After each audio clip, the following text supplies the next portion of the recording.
بسم اللہ الرحمن الرحیم۔ السلام علیکم۔ رابعہ نے معتبر سے روایت ہے کہ جب اللہ کا ارادہ ہوا کہ حضرت آدم علیہ السلام کو پیدا کیا جائے، تب اسرائیل کو حکم ہوا کہ ایک مٹھی خاک ہر قسم کی سرخ اور سفید اور سیاہ زمین سے لے کر آئیں۔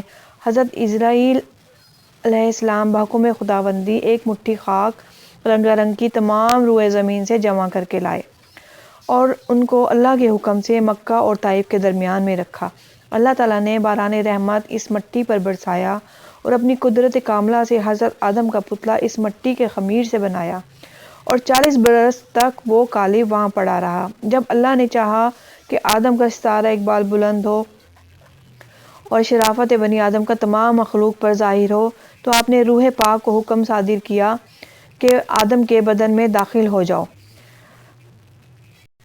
یعنی اے جان داخل اس بدن میں ہو۔ جب روح قالب میں آدم کے سر مبارک کی طرف سے داخل ہوئی تو جس جگہ روح پہنچتی تھی بدن وہاں گوشت اور پوست سے بدلتا جاتا تھا۔ جب روح سینہ مبارک تک پہنچی تو حضرت آدم نے اٹھنے کا ارادہ کیا، لیکن وہیں زمین پر گر پڑے۔ اسی واسطے اللہ تعالیٰ نے قرآن پاک میں ارشاد فرمایا، یعنی انسان جلد باز ہے، اور اسی حالت میں حضرت آدم علیہ السلام نے چھینکا اور کہا الحمدللہ، اور رب کریم اور رحیم نے اسی رحمت سے فرمایا یرحمک اللہ، اور حضرت آدم علیہ السلام کو تخت عزت اور عظمت پر بٹھایا۔ پھر اللہ تعالیٰ نے تمام فرشتوں کو جو کہ حضرت آدم کے تخت کے گرد صف باندھے ہوئے مؤدب کھڑے تھے، حکم کیا کہ سجدہ کرو حضرت آدم علیہ السلام کو۔ اللہ کے حکم سے سب فرشتوں نے بلا عذر و تکرار حضرت آدم کو سجدہ کیا، مگر ابلیس ملعون نے انکار کیا اور بولا کہ میں آدم سے بہتر ہوں، کیونکہ مجھے آگ سے پیدا کیا ہے اور آدم کو مٹی سے، تو میں اس کو کس طرح سجدہ کر سکتا ہوں۔ اسی نافرمانی سے شیطان ملعون ہوا اور فرشتوں سے نکالا گیا۔ حضرت آدم علیہ السلام بہشت میں رہنے لگے۔ تب ایک دن حضرت آدم علیہ السلام پر خواب نے غلبہ کیا اور اللہ تعالیٰ نے اپنی قدرت کاملہ سے حضرت آدم کے پہلو سے حضرت حوا کو پیدا کیا۔ جب حضرت آدم بیدار ہوئے تو دیکھا کہ ایک عورت پاکیزہ ان کے پاس بیٹھی ہے اور بہت خوبصورت ہے، تو انہوں نے ان سے پوچھا کہ تو کون ہے؟ حضرت حوا نے کہا کہ میں تیرے بدن کا حصہ ہوں کہ اللہ تعالیٰ نے تیری پسلی سے مجھ کو پیدا کیا ہے۔ نقل ہے کہ حسن و جمال میں حضرت حوا کا اس قدر تھا کہ تمام عالم کی خوبی 100 حصے تھی اور اس سے 90 حصے حسن جو ہے حضرت حوا کو عطا کیا تھا۔ تب حضرت آدم علیہ السلام سجدہ شکر بجا لائے۔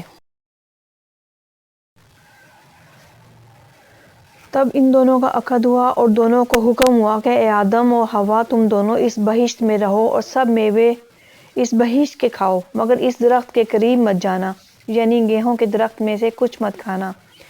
جب ابلیس نے آدم کو سجدہ نہ کیا اور فرشتوں سے نکالا گیا، اس سبب سے اسے کینہ اور حسد اس کے باطن میں شعلے مارتی تھی، اور وہ ہمیشہ اس تدبیر میں رہتا تھا کہ کسی صورت بہشت میں بیٹھے آدم کو وہاں سے نکالے۔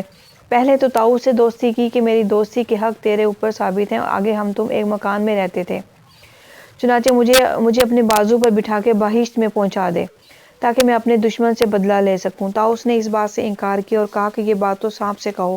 شیطان نے سانپ کے پاس گیا اور اپنے فریب کے منتر سے فریفتہ کیا۔ سانپ اس کو منہ میں لے کر بہشت میں گیا اور نگہبان بہشت کو بالکل بھی خبر نہ ہوئی۔ پھر ابلیس حضرت آدم اور حوا کے پاس گیا اور رونا شروع کیا۔ حضرت آدم اور حوا نے پوچھا کہ کیوں روتا ہے؟ انہوں نے شیطان کو نہیں پہچانا۔ تب شیطان نے کہا، میں تم کو نصیحت کرتا ہوں کہ مجھ کو تمہارے حال پر رونا آتا ہے، تم کو اس بہشت سے نکالے جاؤ گے اور یہ بہشت کی نعمتیں تم سے چھین لی جائیں گی اور لذت حیات سے ذائقہ موت کا چکھو گے۔ ان دونوں کو اس بات کے سننے سے بہت غم ہوا۔ ابلیس نے کہا کہ اگر تم میرا کہنا مانو تو میں تم کو ایک درخت بتاؤں، اگر تھوڑا میوہ تم اس کا کھاؤ تو ہمیشہ زندہ رہو گے اور کسی صورت موت کو نہیں دیکھو گے۔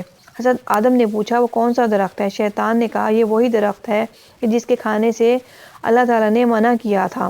جب آدم نے اس بات کو قبول نہیں کیا اور کہا کہ ہرگز مجھ سے نافرمانی خدا کی نہیں ہوگی، جب شیطان نے قسم کھائی کہ میں تمہارا خیر خواہ ہوں۔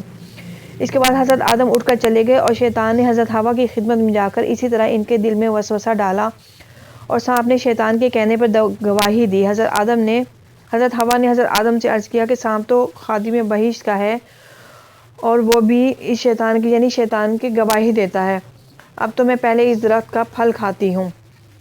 چنانچہ ان دونوں نے پھل کھایا۔